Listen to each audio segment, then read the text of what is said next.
እንኳን ወደዚህ ቻናል በሰላም መጣችሁ።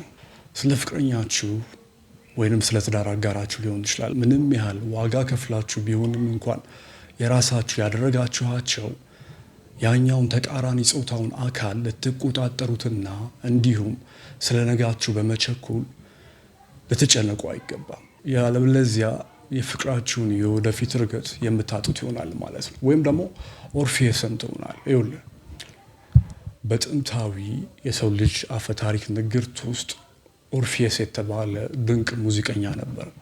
አንድም የፍቅር አጋር ነበረችው፣ ዩሪዲሴ ትባላለች። እናም በሞት ተነጥቃ ወደ ታችኛው የሙታን ዓለም ትወርዳለች። ኦርፌስ በፍቅሩ ኃይል የተነሳ ወደዚያው የሙታን ዓለም ይከተላትና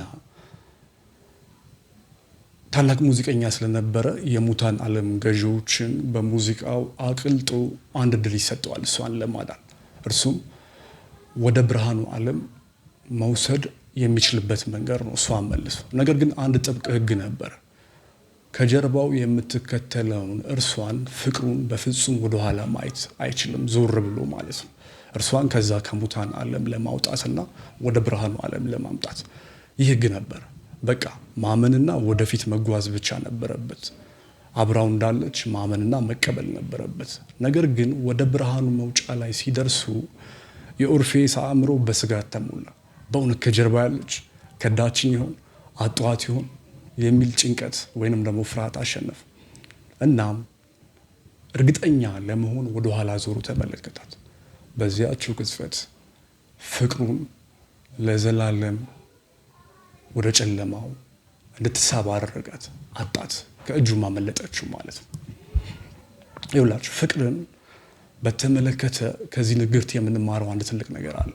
የሰው ልጅ ፍቅርን የሚያጣው በፍቅር ማነስ ሳይሆን በፍርሃትና በፍቅር ላይ ባለው አለመተማመን ምክንያት ነው፣ ወይም በፍቅር ኃይል።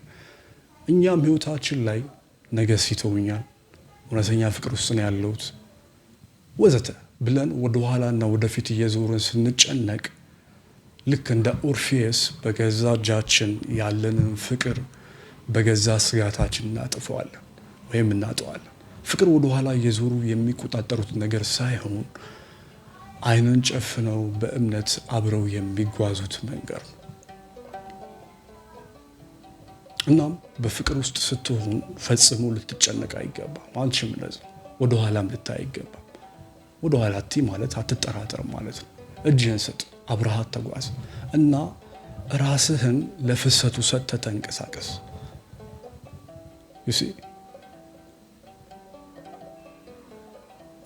ሁሉም ፍላጎት በአንድ እንዲሳካ ልጠብቁ አይገባም።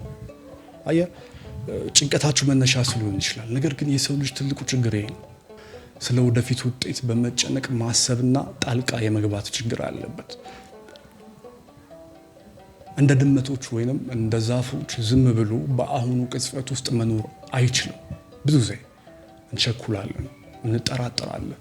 ፍቅራችንን ለማዳን የምናደርገው የአንዳንዱ ርቀት ፋይናል እያሳጣን፣ ሁልጊዜም አንድ እርምጃ ወደፊት እንሮጣለን። ነገ ምን ይፈጠራል? ከሳምንት በኋላ ምን ይፈጠራል? ትታኝ ትሄድ ይሆን? ከዓመታት በኋላስ? እስኪ ነገር ግን አንድ ንቅ ጥያቄ ራስህን መጠየቅ አለብህ። ህይወት ማለት ምንድን ነው? ህይወት እንደ ጉዞ ወይም እንደ ሩጫ ውድድር አይደለም። ግቡ የመጨረሻው መስመር ላይ መድረስ ቢሆን ኖሮ ምርጡ የሙዚቃ አቀናባሪ ተሰጥኦ ያለው ማለት ነው በፍጥነት ሙዚቃውን በአንድ አቀናብሮ ጨርሶ በአጭር ዓመታት ውስጥ የአቀናባሪዎች ኮከብ ተብሎ ይሸለም ነበር። ወይም ደግሞ ምርጡ ዳንሰኛ በፍጥነት ቦታው ላይ ደርሶ የዳንሰኞች ተምሳሌት መሆን ይችል ነበር። ነገር ግን እንደዛ አይደለም። ምንም ነገር ዋጋ ያስከፍላል። ማንም ባንዴ አልደረሰም። ህይወትም ልክ እንደዛ እንደ ዳንሱ እንደ ሙዚቃው ልትረዳው ትችላለህ። ልክ ሙዚቃ ሲከፈት መደነስ እንደምትጀምረው ሁሉ የህይወት ሚስጥሩም መደነሱ ላይ ነው ያለው እንጂ የመጨረሻው ማቆሚያ ላይ አይደለም። ስለዚህ አንተ ጣልቃ ገብተህ በሚገባ እየደነስኩ ነው ትታኝ ትሄድ ይሆን ብለህ ልትጨነቅ አይገባም።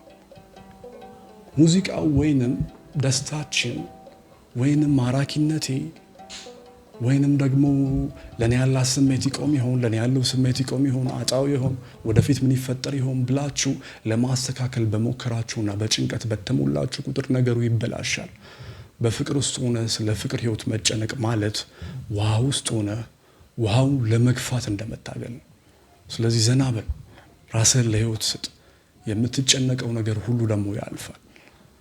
ህይወት እያደረገችው ያለችውን ነገር ታውቃለች። ቁጥጥር ለማድረግ ፈጽሞ አትሞክሩ። አስተውላችሁ ከሆነ ሰዎች ፍቅርን በፍርሃት ውስጥ ሆነው በመቆጣጠር የራሳቸውን ለማድረግ ይጨነቃሉ። ነገር ግን ፍቅር እንደዚህ አይደል። ፍቅር መተማመን፣ በአጋራችሁ ላይ መተማመን፣ እንዲሁም ፈጣሪ ባዘጋጃላችሁ ላይ የህይወታችሁ መንገድ ወይንም የፍቅር ግንኙነት ላይ እምነታችሁ ሳይጎድል መንቀሳቀስ መቻልን ይፈልጋል።